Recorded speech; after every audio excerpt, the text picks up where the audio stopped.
함께 읽으실 말씀은 호세아 2장 14절부터 호세아 3장 5절까지의 말씀입니다. 2장 14절부터 3장 5절까지의 말씀입니다.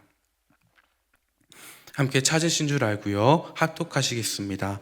그러므로 보라, 내가 그를 타일러 거친 들로 데리고 가서 말로 위로하고 거기서 비로소 그의 포도원을 그에게 주고 아골 골짜기로 소망의 문을 삼아 주리니 그가 거기서 응대하기를 어렸을 때와 애굽 땅에서 올라오던 날과 같이 하리라.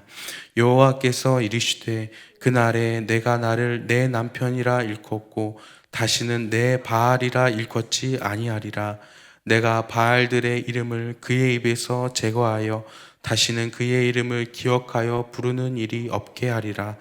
그날에는 내가 그들을 위하여 들짐승과 공중의 새와 땅의 곤충과 더불어 언약을 맺으며 또 이 땅에서 활과 칼을 꺾어 전쟁을 없이 하고 그들로 평안히 눕게 하리라.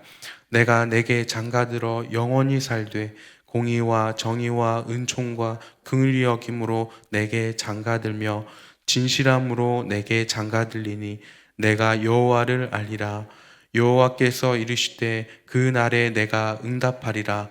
나는 하늘에 응답하고 하늘은 땅에 응답하고 땅은 곡식과 포도주와 기름에 응답하고 또 이것들은 이스라엘에 응답하리라.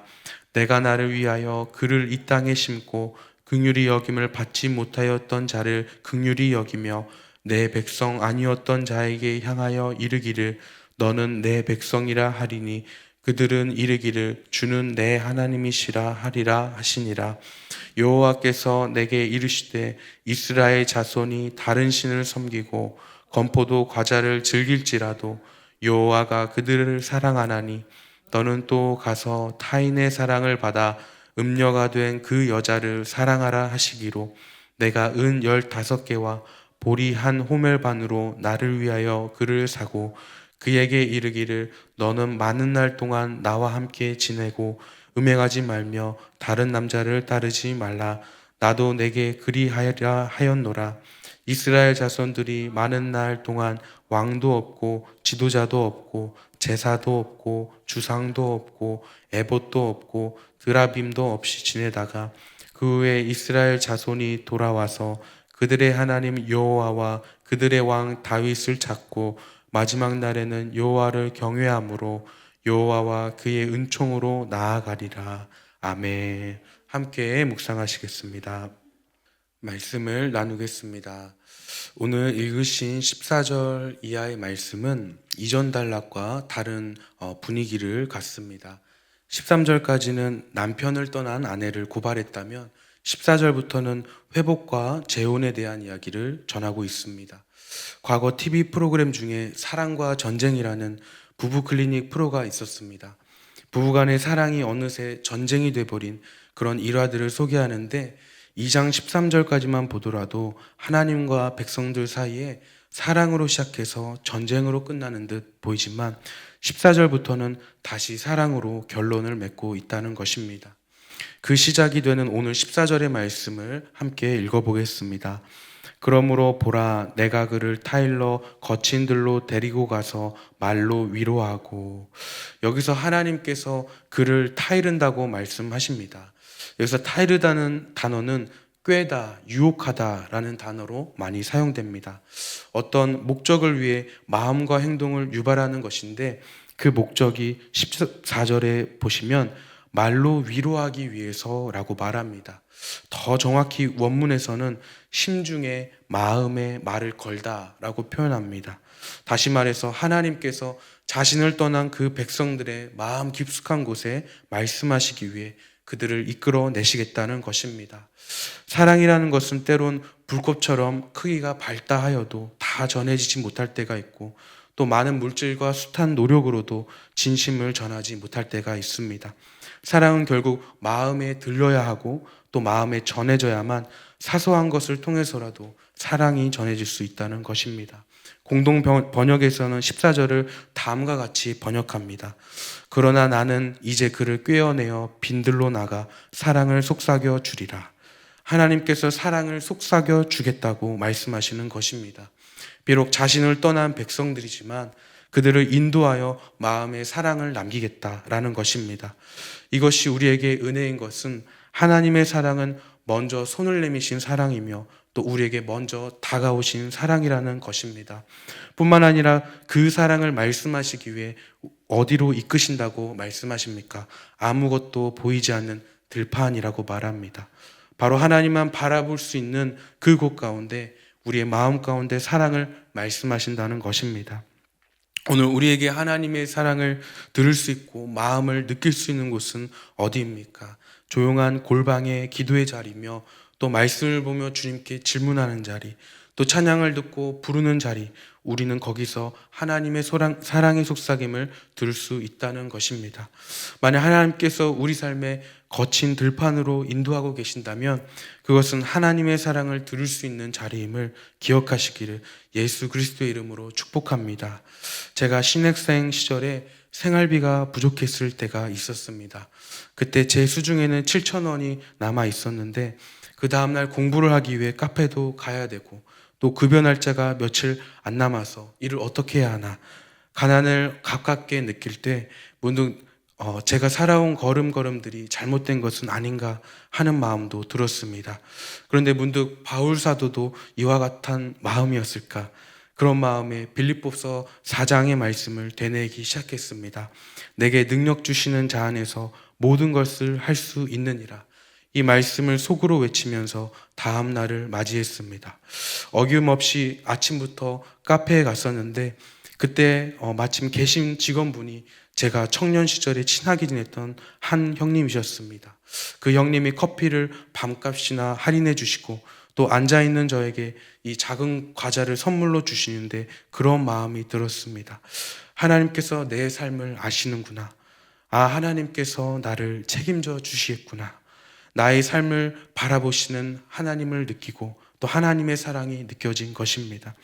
잠깐의 궁핍의 시간 속에서도 하나님의 따뜻한 마음이 느껴졌던 것에 감사할 수 있었습니다. 그러므로 하나님의 사랑은 하나님을 바라볼 수 있는 거친 광야에서 선명히 들을 수 있다는 것입니다. 뿐만 아니라 오늘 말씀은 하나님의 사랑이 많은 것을 회복시킨다는 것을 알려줍니다. 15절을 보시면 환난의 자리를 소망의 자리로 바꾸시는 회복을 말하고 또 16절 17절에서는 하나님을 향한 친밀함의 회복을 이야기합니다. 또 21절과 22절에서는 땅에 필요한 것을 채워주시고 또 18절엔 잃어버린 평안함을 회복시키겠다는 것입니다. 이러한 회복을 명하시는 하나님의 마음은 무엇입니까? 이렇게 백성들의 삶을 회복시키시는 하나님의 마음은 어떤 것입니까? 19절과 20절 말씀을 함께 읽어보겠습니다. 내가 내게 장가들어 영원히 살되 공의와 정의와 은총과 긍휼히 여김으로 내게 장가들며 진실함으로 내게 장가들리니 내가 여호와를 알리라. 오늘 이 짧은 구절에서만 내게 장가들겠다는 말이 3번이나 반복됩니다. 하나님께서 백성들을 자신의 사랑하는 신부로 삼겠다는 것입니다. 그들과 영원한 사랑의 관계가 되겠다고 하신 것입니다. 그러므로 하나님은 우리와 깊은 사귐이 있길 원하시고 또 우리와 깊은 사랑의 관계를 원하신다는 것을 기억해야 합니다. 그 사랑 때문에 우리에게 영원한 약속이 있고 그 사랑 때문에 우리에게 회복과 축복을 더해 주신다는 것입니다. 23절은 무엇보다 이와 같은 하나님의 사랑이 작정하신 사랑이라는 것을 알려줍니다. 23절을 읽어보겠습니다. 내가 나를 위하여 그를 이 땅에 심고 긍휼히 여김을 받지 못하였던 자를 긍휼히 여기며 내 백성 아니었던 자에게 향하여 이르기를 너는 내 백성이라 하리니 그들은 이르기를 주는 내 하나님이시라 하리라 하시니라. 아멘. 이 말씀은 신약의 바울과 베드로가 하나님의 택하심을 설명하기 위해서 인용했던 말씀입니다.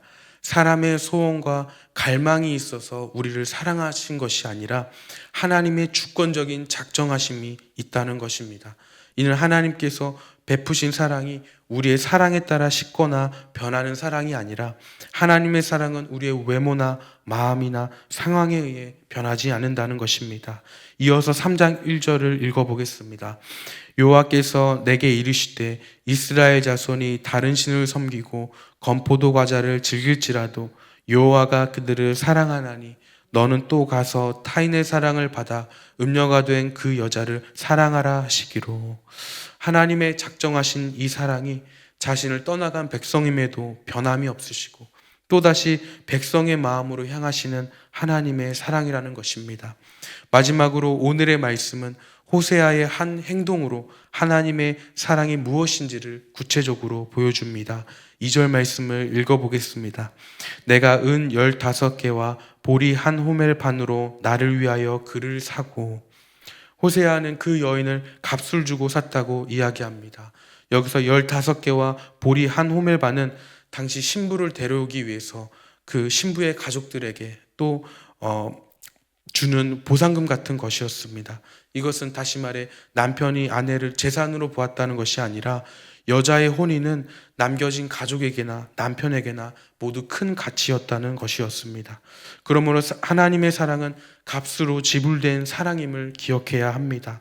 우리를 사랑하시기 위해 자신의 소중한 아들 예수 그리스도의 피값으로 우리를 사셨다는 것을 기억해야 합니다. 그러므로 우리는 하나님의 아들과 딸로서 하나님께 참으로 소중한 사람이라는 것을 기억해야 합니다.